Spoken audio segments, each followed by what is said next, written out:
지금은 알 수가 없지만요. 훗날 뒤를 돌아보면은 모든 점들이 연결되어 있음을 알게 된다. 스티브 잡스가 남긴 명언입니다. 지난 몇 년 동안 XRP를 둘러싼 이런 소송들, 규제의 혼란, 그리고 가격 정체라는 이런 고통스러운 점들은요, 결코 무의미하지가 않았었다라는 거. 이 모든 점들이 이제 금리 인하랑 규제 명확성, 그리고 기관 자금이라는 이런 선으로 연결이 되면서 XRP를 제도권 금융의 중심으로 이끌어가고 있습니다. 이 견뎌낸 사람들만이 완성된 그림을 볼 수가 있겠죠. 미국의 뱅크 오브 아메리카에서 고객들한테 암호화폐를 포트폴리오에 담아라 관련 광고를 내놨습니다. 불과 몇 년 전만 해도 상상하기 힘든 장면이었죠. 지금 미국에서 대체 무슨 일이 벌어지고 있는 걸까요? 불과 얼마 전까지만 해도 위험하다라면서 외면받았던 리플의 XRP가 어떻게 전통 금융의 중심으로 급부상하게 된 건지 이 표면적인 뉴스 뒤에서 보이지 않는 거대한 힘들이 움직여 왔습니다. 오늘 영상 통해서 이 통화 정책들, 규제, 기관 자금 흐름까지도 어떻게 하나의 방향으로서 수렴하면서 XRP를 둘러싼 판을 뒤바꿔 나왔는지 말씀드려 보도록 하겠습니다. 먼저 큰 흐름부터 살펴보도록 하겠습니다. 이 변화의 시작에서는 중앙은행들의 통화정책 전환, 그러니까 유동성의 귀환이 있습니다. 2022년부터 2024년까지 이어진 이 높은 금리는요, 결국에 2025년 접어들면서 변화의 기로에 섰다라는 거. 인플레이션 잡혔지만 그 대가로 경기가 둔화되고 있었거든요. 2025년 하반기 이 미국 연준 측에서는 마침내 긴축 사이클을 끝내고 금리 인하에 나섰습니다. 이 9월달에 이어가지고 10월달 연방공개시장위원회 회의에서도 기준금리를 0.25%포인트 낮추면서 현재 금리가 3.75에서 4% 범위까지 내려왔어요. 1년 전까지만 해도 5%를 넘던 미 국채금리가 이제 3%대까지 하락을 한 겁니다. 금리가 이렇게 내려가면 과연 무슨 일이 벌어질 수 있을까요? 안전자산의 수익률이 떨어지면 이 돈들은 자연스럽게 더 나은 수익을 찾아서 움직입니다. 국채 이자로 5%를 벌 수 있을 때는 굳이 위험한 투자에 눈을 돌릴 필요가 없었죠. 이제 3%대 수익률로는 만족하기가 어렵겠습니다.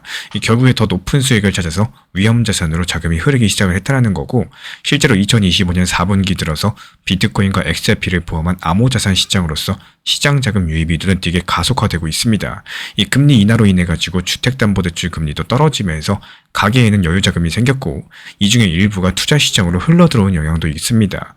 말 그대로 유동성에 때문에 수문이 다시 열렸다는 셈인 거고, 근데 전 세계가 일제히 돈을 푸는 건 아니에요. 여기서 흥미로운 모순이 하나 나타납니다. 이 미국은 돈줄을 풀고 있는데 정반대로 돈줄을 죄는 곳도 있기 때문이겠죠. 바로 일본입니다. 일본은행은 수십 년간 유지해온 초저금리 정책을 2025년 들어서면서 드디어 철회하기 시작을 했고, 11월 말 일본 10년물 국채금리가 1.88%까지도 상승을 하면서 17만의 최고치를 기록을 했는데요. 이게 바로 글로벌 자금 흐름에 작은 충격파를 주고 있습니다. 저렴한 엔화를 빌려서 해외 고수익 자산에 투자하던 이른바 엔화 캐리 트레이드, 이 자금들이 일본 금리 상승 소식에 급하게 청산되기 시작을 한 건데요. 그 여파로 인해 가지고 비트코인과 XRP를 포함한 현재 위험자산 시장에도 매도 압력까지도 나타난 바가 있습니다. 하지만 지금 시장은 이 충격을 금세 소화해버렸고요. 어떻게 이게 가능했을까요? 미국발 유동성의 순풍이 그만큼 강력했기 때문이겠죠. 일본의 긴축이요, 이 엔화 자금의 회수를 불러왔었지만 그와 동시에 미국에서 완화 정책이 전 세계적으로 풀어놓은 이런 유동성들, 이게 그 충격을 상쇄하면서 전체 상승 흐름을 이어갈 수가 있었던 겁니다. 이렇게 거시경제의 큰 물줄기가 바뀌면서 투자자들의 시각도 변하기 시작을 했어요. 단순하게 돈이 풀려서 위험자산 가격이 오른다, 이런 차원을 넘어서 가지고 이 지금의 경제 환경 자체가 과거랑은 다른 이 고민거리를 안겨주고 있다는 겁니다. 세계 최대 자산운용사 블랙록 측에서는 현재를 지정학적인 불안전성이랑 이 국가 부채 급증의 시대라고 표현을 했습니다. 미국 정부의 막대한 재정 적자가 계속 불어나면서 이 달러 같은 기축통화의 가치도 예전만 같지 않을 거란 우려가 커졌다는 뜻입니다. 자연스럽게 기관 투자자들 사이에서는 인플레이션 해지, 즉 가치 저장 수단에 대한 관심도가 높아졌겠죠. 이 금이랑 비트코인만 거론되던 이 대화에서 이제는 XRP도 이름을 올리고 있다는 거.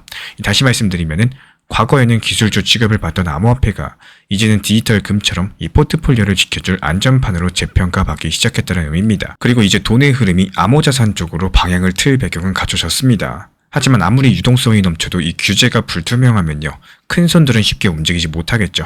몇 년 전까지만 해도 기관들이 암호화폐에 선뜻 뛰어들지 못한 가장 강력한 이유가 이 법이 불명확하다는 점 때문이었습니다. 그런데 올해 2025년은 암호화폐 업계에 상당히 뜻깊은 해가 되어가고 있다는 거고, 오랫동안 가려지지 않던 이 규제의 안개가 거의 거친 해였기 때문입니다. 먼저 미국을 볼까요? 2020년대 내내 이어진 XRP 관련된 법적 분쟁이 올해로 일단락이 됐습니다. XRP 투자자들을 짓눌렀던 이 최대 불확실성이 사라졌다라고 해도 과언이 아닌데요.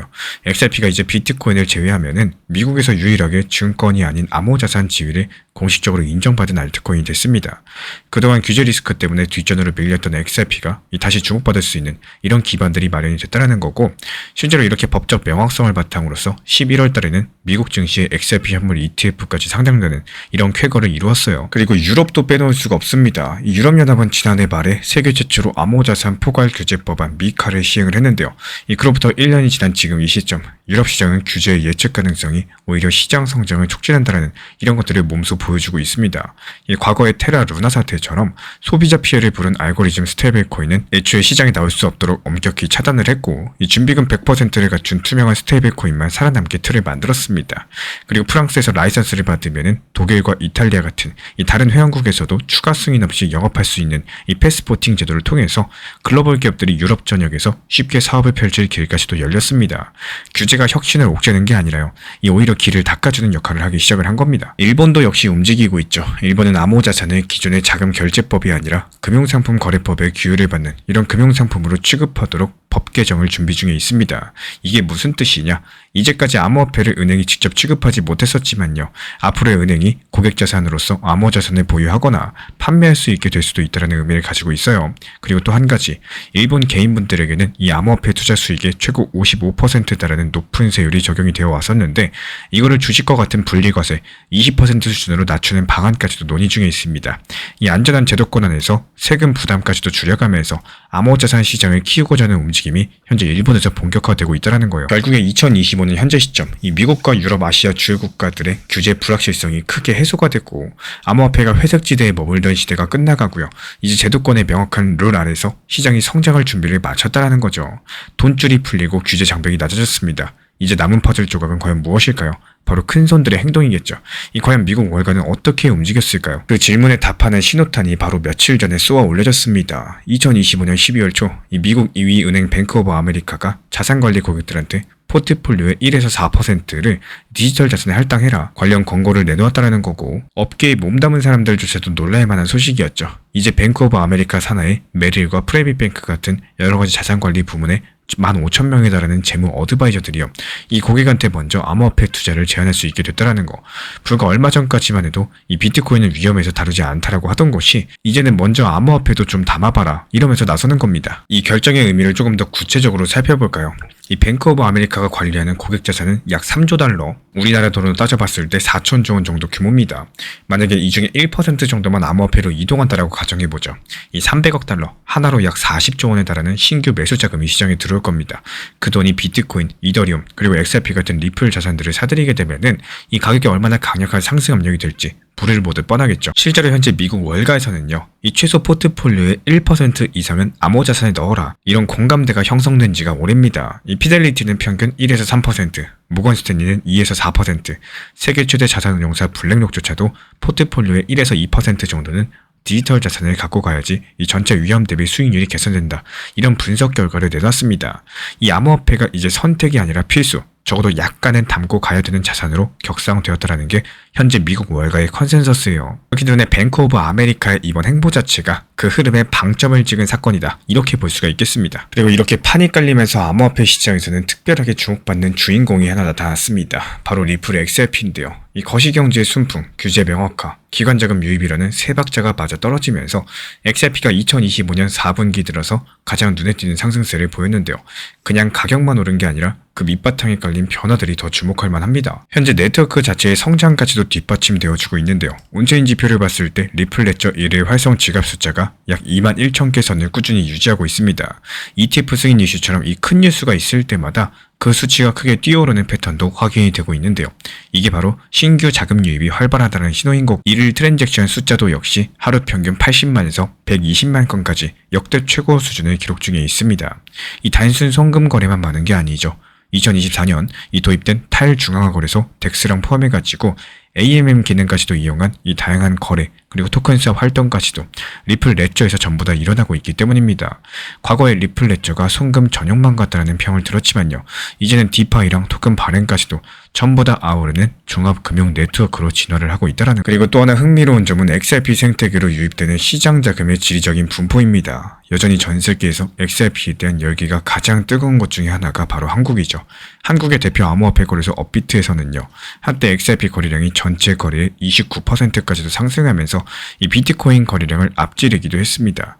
그만큼 한국의 개인 투자자들이 XRP에 큰 관심과 애정을 보이고 있다는 뜻이고, 과거에도 한국 시장의 강세장은 이 글로벌 강세에 전조가 된 경우가 많았습니다. 2025년 12월, 현재 이른바 김치 프리미엄이 안정적인 수준으로 유지하고 있는데, 이게 바로 국내 시장이 과열되거나 아니면 거품이 끼지는 않았다는 것들을 의미하고 있고요. 현재 한국 투자자들의 꾸준한 매수세 자체가 오히려 글로벌 투자자들의 심리를 뒷받침해주는 이런 든든한 역할을 하고 있습니다. 그렇다면 앞으로 무엇을 지켜보셔야 될까요? 2026년을 바라보는 지금 이 시점, 이 시장은 또 다른 거대한 변화를 준비하고 있다는 거, 바로 실물자산 토크나 RWA, 이 시장의 본격적인 개막입니다. 리플을 포함한 여러 가지 기업들은요, 이 부동산이나 채권, 탄소 배출권 같은 이런 현실 세계 자산을 블록체인 위에 올리는 프로젝트를 서두르고 있습니다. 리플사는 이미 이 기관 투자자들을 위한 커스터디 수탁 사업을 확정을 하면서 리플 레저에서 이 다양한 실물 자산들이 거래되는 이런 미래를 준비 중에 있고요. XRP가 전 세계 모든 가치를 전송하는 네트워크의 기반이 될 수 있다. 이런 한층 스케일이 커진 비전이 현재 펼쳐지고 있다는 거죠. 어차피 이 시장을 떠나지 않을 거라면은 이 하락장을 두려워하시기보다는요, 이런 구간에서 내가 할 수 있는 게 무엇인지 이런 것들 먼저 생각해 보는 게 훨씬 더 생산적일 겁니다. 하락장이 오면 사람은 본능적으로 멈추고 싶어지고 또 계좌를 닫고 싶어지고요. 이 심지어 시장 자체를 미워하게 되는데, 만약에 그럼에도 불구하고 언젠가는 다시 돌아오실 거라면은 그 시간만큼은 단순한 고통의 구간이 아니라 이 준비의 구간으로 바꾸실 수가 있습니다. 그래서 중요한 건요, 이 지금의 하락을 피해야 될 시간이 아니라 쓸 수 있는 시간으로 바라보는 관점입니다. 가격이 빠져있는 이 시기에는 오히려 이 평소에는 잘 보이지 않던 것들이 보이기 시작을 할 거예요. 어떤 종목이 끝까지 버티는지, 어떤 자산이 예상보다 빨리 무너지는지, 어떤 선택들이 내 성향과 맞지 않는지처럼 이 하락장은요, 나의 투자 스타일과 한계를 가장 정확하게 보여주는 현실적인 시험지가 되어줄 겁니다. 그리고 이런 구간에서 할 수 있는 건 생각보다 많이 존재해요. 무작정 들어가시는 게 아니라 관심 있는 자산을 리스트로 정리해보고 왜 매수하고 싶은지, 어디까지 떨어져도 괜찮은지 이 스스로에게 질문해보고 나만의 기준을 종이에 적어보는 것만으로도 이미 투자자는 시작된 것이나 다름이 없습니다. 차트가 아니라 나를 먼저 분석하는 시간이 되는 것이죠. 신기하게도 상승장은 짧게 느껴지고요, 하락장은 또 길게 느껴지는 게 당연한 사람의 심리입니다. 그럴 때마다 과거의 차트, 리플의 과거 움직임, 이 800원에서 4,900원까지 얼마 만에 상승했는지까지 여러 가지 한 번의 과거 패턴에 대한 공부를 조금씩 해보시는 것도 현명한 시간의 활용도라고 생각을 해요. 누구나 상승장을 원하지만요, 또 현실적인 시장의 움직임은 상승장만 찾아오는 게 아니기 때문에 가장 싫어하는 하락장에 대해서의 이런 대응 방법들 조금씩이라도 찾아 나서는 게 현명한 투자 시장의 대응 방법이 되실 겁니다. 하락장에서 손을 놓아버리시면은 아무것도 남지 않지만요, 하락장에서 준비를 시작하시면은 비록 당장은 계좌가 말해주지 않더라도 이런 시간들 분명히 나중에 결과로서 연결될 수 있는 자산으로 쌓이게 될 거라는 거.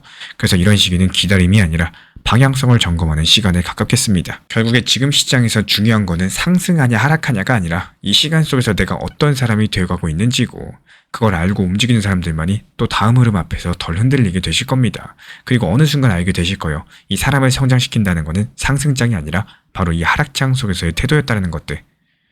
결국에 투자 시장에서 살아남는 거는 하락을 피해간 사람이 아니라 하락 안에서 길을 찾을 줄 아는 사람입니다. 오늘 영상에서 설명드린 내용들, 이 흐름과 구조를 중심으로 한 큰 그림이고요.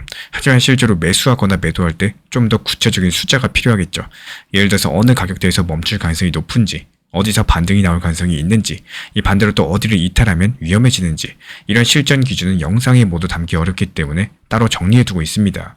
관심 있으신 분들은 현재 보이는 번호로 문자 신청 주시면 되고, 이 자료는 실제 버튼을 누를 때 참고할 수 있는 현실적인 지침서입니다. 최근에 리플 단기 하락으로 인해서 단기 저점에 대한 매수 타점을 잡고는 싶어도 이 매수 타점을 잡기 어려워하시는 분들이 많으신 것 같습니다. 이에 따른 중요 핵심 내용 6가지 노하우를 압축해서 설명드려 보려고 하는데요.